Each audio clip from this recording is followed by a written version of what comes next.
Hello everyone, hope you're doing well. Today we are once again looking at the BeNeLux tech tree, and after having a look at rank 1 with a lot of really interesting vehicles but not too heavily armed when it comes to the guns, it's time to have a look at rank 2, which is filled with a lot of interesting machines, many of which we haven't seen in game yet, so for me it's going to be really fun going through them. The first vehicle that we're going to be having a look at is the Panzer Wagon M39, so kick us off, soldier. What is special about this vehicle, and is it similar to the Panzer Wagon that we've seen in rank 1, or is it a completely different design?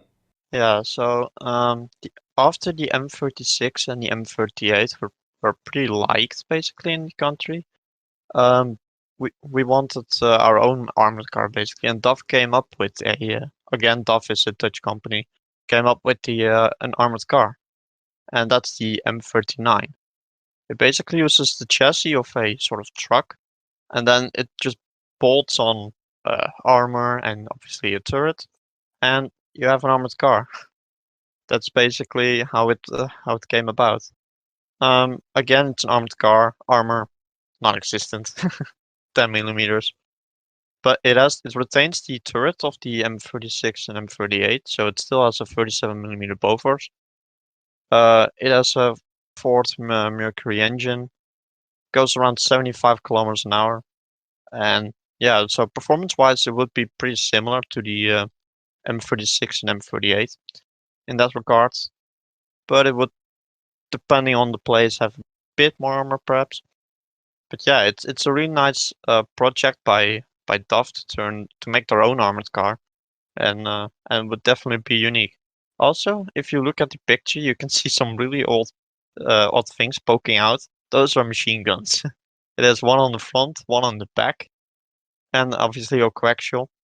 So yeah, it's a pretty odd vehicle, but I really like it. Yeah, I mean, it looks pretty cool, and also the way that the wheelbase is, it definitely means, at least to me, it is very interesting. It also could be interesting to see how, smaller wheels actually work in the game, looking at the front of it. And one thing we are also going to do is, since there is a decent amount of Shermans in this part of the tech tree, we're just going to skip over them because they're incredibly similar to other ones that we've seen. The only real difference between them is the E9, which is here, it has slightly different suspension and also slightly different equipment when it comes to the other Shermans. But before we move on from them, you wanted to mention something about these vehicles, Cacti?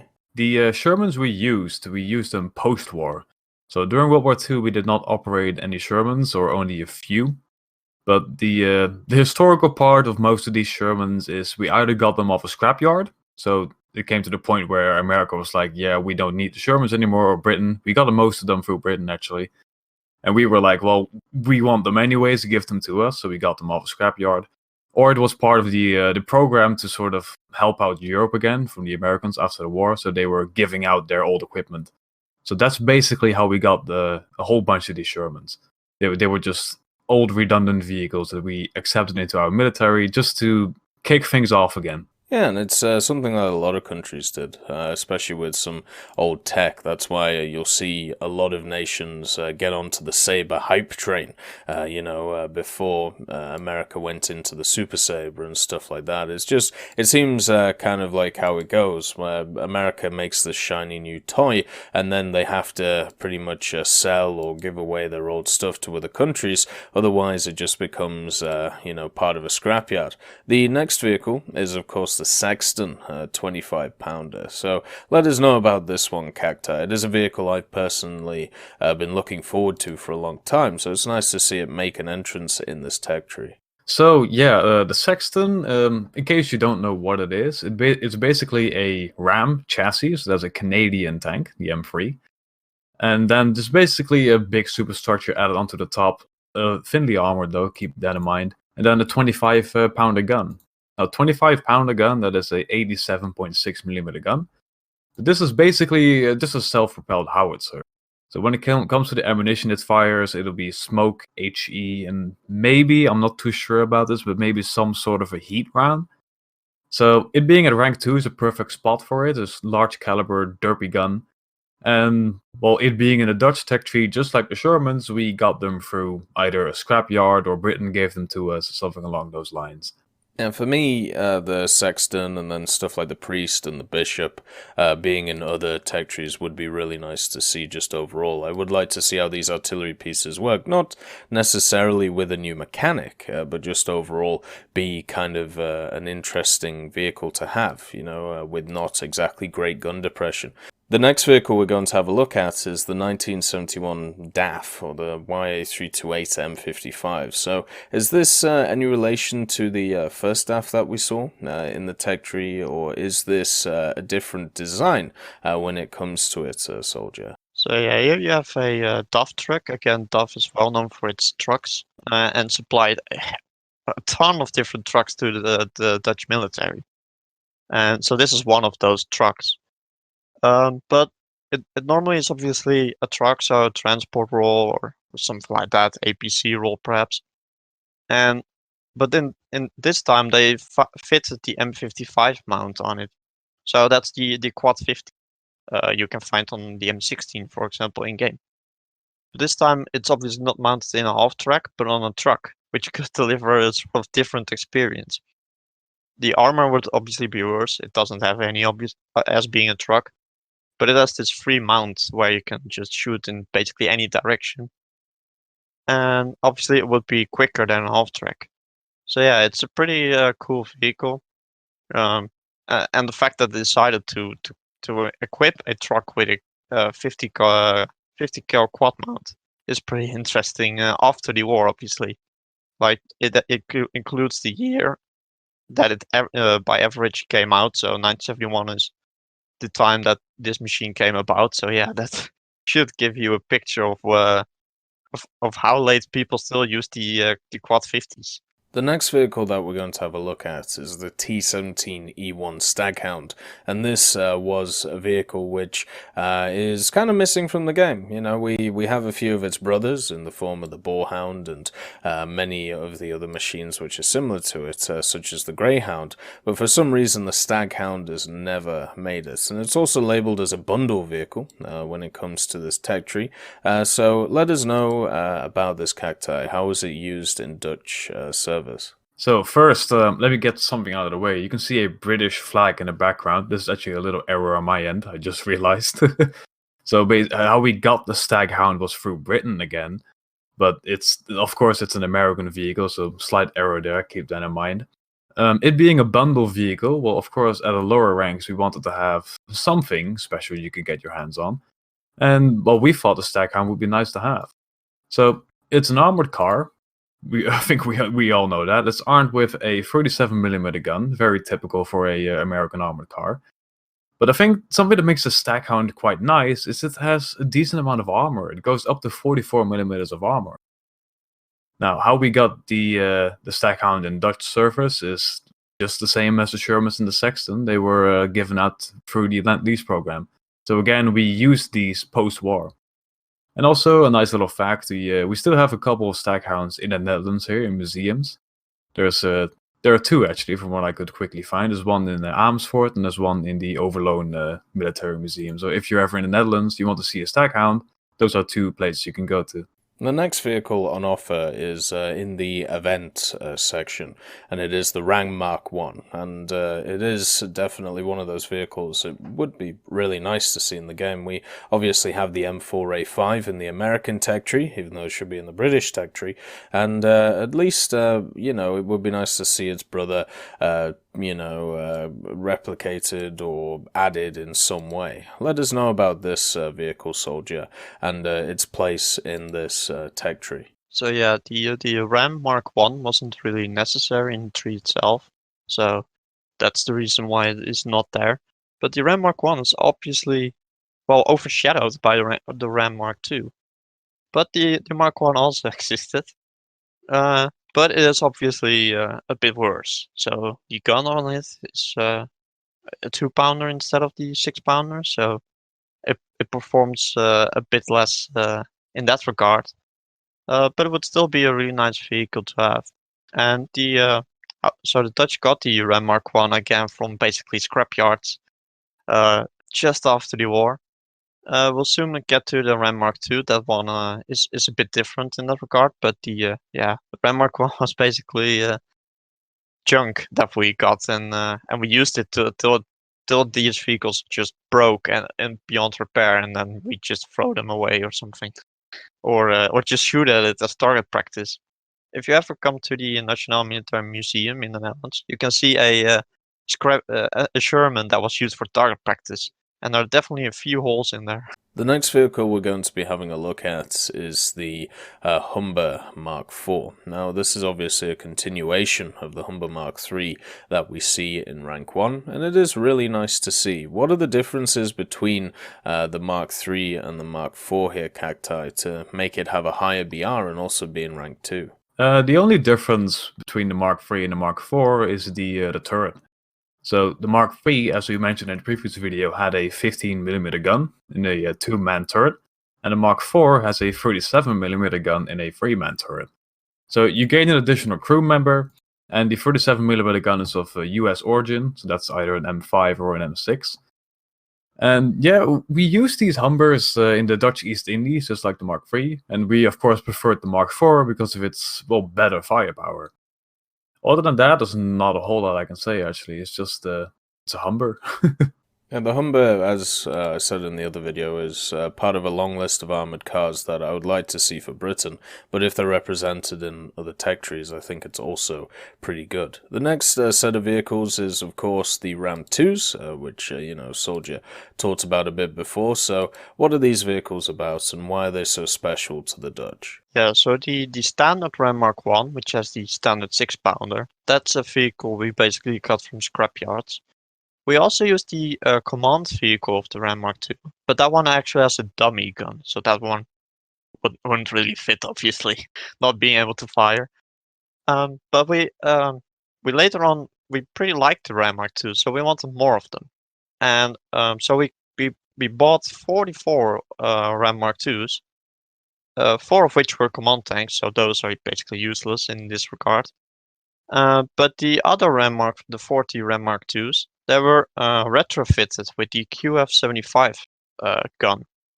And that's something you don't see a lot with the Ram Mark II. I think only Canada experimented with that gun on the Ram Mark II, but didn't really like it. But the Dutch wanted the retrofit, presumably because of the fact that the gun can fire US ammunition. So, and that's the whole goal of actually that gun. It was made so it could fire like Sherman ammunition, basically. And probably to save money, the Dutch wanted the QF75 on it, so it could fire the same ammo as the Dutch Shermans can. Something to keep in mind is that having that gun, it could probably fire stuff like the M61 shell that the Shermans use. So in that regard, it would get access to some kind of ballistic capped shell, which would make it a bit better. The 6-pounder does give a bit more penetration, though.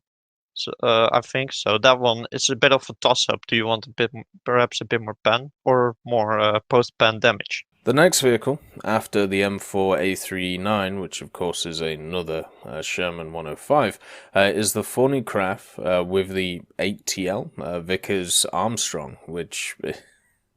What is this vehicle? Like, it looks like a golf cart with a massive gun on the back. What is this vehicle about, Cacti? Yeah, this thing is it's another blast from the past, to be honest. In rank 1 we had the burnout trucks with the crop guns, and this is basically the same idea. We had this Thornycraft or Vickers-Armstrong truck that we used, and this is before World War II, keep that in mind. This is like the mid-war area.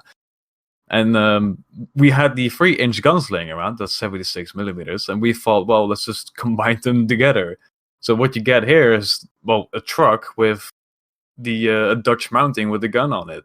That's, basically all I can say. This is the equivalent of like the flak trucks we see in the Russian, the German tech tree. It's, well, in-game it's not going to be great at all, because it's a very old design, and as you can see, there's no crew protection whatsoever, but it's a funny little vehicle to have in rank 2. Moving on to the next one, it looks like we have another machine which is incredibly unarmored, and even it looks like half of it is missing.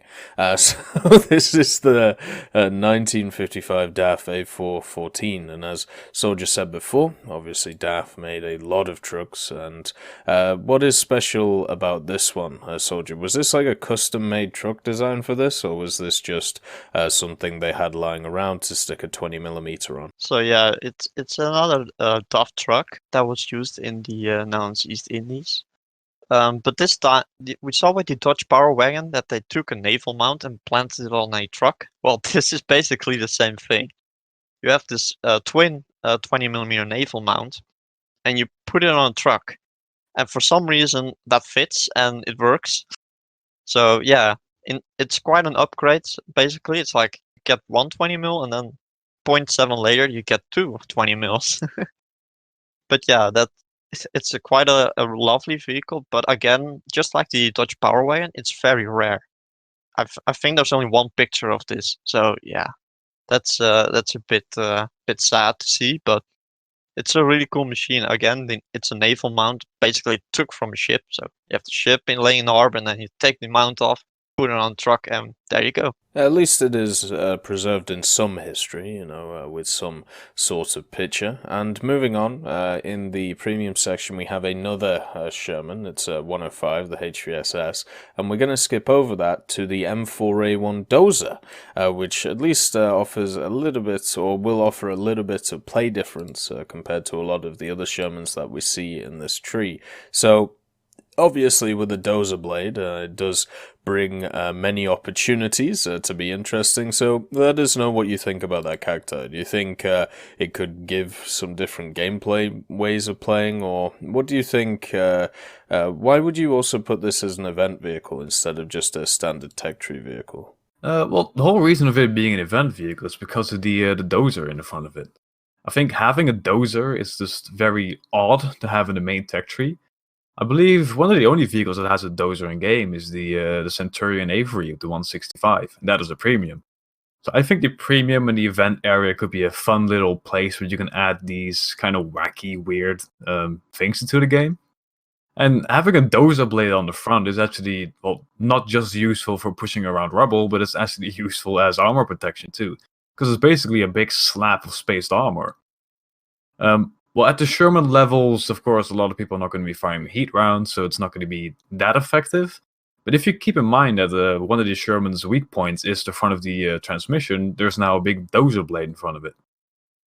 So, if you're curious about the history of this, it's exactly the same as all the other Shermans. We just got them through the lease program. But yeah, that's the whole reason of it being an event, just because of the Dozer blade in the front. And of course, I don't think you want to have a whole team filled up with Shermans with Dozer blades on the front that is moving up like a unstoppable wall. So having it be a bit of a rare sight on the battlefield would make it a bit better, I suppose. It would be nice seeing a little bit more variation with the Shermans. Obviously, pretty much every tech tree has them, so therefore seeing them in different and more wonderful ways is always nice in different areas. The next vehicle is the Humber Fox, which looks like it has a very similar picture to the Humber Mark IV, but obviously isn't it? What is the difference between the two vehicles, Soldier? How does the Humber Fox stand out? So yeah, a brief history around this vehicle. After the war, obviously, Indonesia started basically to rebel, or at that time they called themselves Indonesia. And we really liked the Humber Mark IV in that battle, basically. So we wanted more Humbers, but the factory that normally delivers Humbers couldn't. So we went basically for the single next best thing we could find, which was the Fox armored car from Canada. But that vehicle only has like machine gun. So that's not really the best thing we wanted, obviously. We really liked the Mark IV with its 37 and it's coaxial, obviously. So in the Netherlands, a shipyard company actually built in Feyenoord, produced a Fox armored car, chassis that is, with the turret of the Humber Mark IV. So you have this weird hybrid vehicle, And after some tests and stuff like that, it was proven adequate. It was proven good. So we sent some to the Netherlands East Indies. But it is a pretty rare vehicle again. There are some pictures of it, which is nice, but it is this wacky, one of a kind thing where you just combine that two different vehicles together. It's always nice to see designs which are able to do that, you know, mix two ideas together. And hopefully in the Humber Fox, this could be one, you know, which we see. Moving on, we have the M10 Achilles 17-pounder. This is exactly the same as the one in the British tech tree, so we'll just skip that. And then the next vehicle, the next vehicle that is on offer is the 1951 Ford CMP 340mm. So what is this vehicle about, Cacti? Is this just a standard Bofors gun, or is there something different about this 40mm? No, this is a Bofors gun. It's just a Ford truck, 1951 version, with a Bofors mount on the back. And this is another one of those vehicles that were sent out to Europe as a Lend-Lease just to back up the militaries a bit, because having just tanks is not enough. You also need some proper AA weaponry. And the nice thing about this one, there are quite a lot of photos of this on the website about Dutch equipment. So we have a lot of reference material for this vehicle. And I quite like this vehicle for its rather stubby yet robust look. If you actually get a front view of this vehicle, it has like a big grille and big headlights on the front. I don't know why, I just kind of like the looks of it. When it comes to the gun, the Bofors mount, it has a gun shield, so thank God for that. No more unprotected crew on the back of the vehicle. And yeah, in the end, we have other vehicles in the game. Actually, the French have a truck with a 40mm as well. I think it'll play out just like that. You're not really safe against machine gun fire from any sort of vehicle, and especially tank fire. But having a single 40mm but a Bofors is pretty nice, actually. If you know how to aim those guns, you'll do very, very well. Yeah, the Bofors gun in-game is incredibly good, and to see it mounted on another vehicle would be nice to see. It always gives you a good AA option, and also means that you can deal with stuff like armored cars incredibly easily. The last vehicle in Rank 2 is the Archer, and once again, of course, this is just a copy of the one that we have in the British tech tree, so we are going to skip it for now. And that is the end of Rank 2 for this tech tree, the BeNeLux one. Next video, we're going to have a look at some of the stuff which is available for Rank 3, and there is plenty of stuff which will be really fun to go to. Most of it is, of course, different to the stuff that you know, we see in game, and hopefully you know, we'll get to it soon. So thank you all for watching, and as always, see you next time. I'd just like to thank Ambrosius McClellan, B. Young, Blackie, Chris Giltname, Daniel Stanton, Jay Wilt, John Ryman, Martinez, Moxie, Super Cacti, Trigger Hippie, Eugens Terry, and also Elove Goat and Samuel Slick for supporting the channel.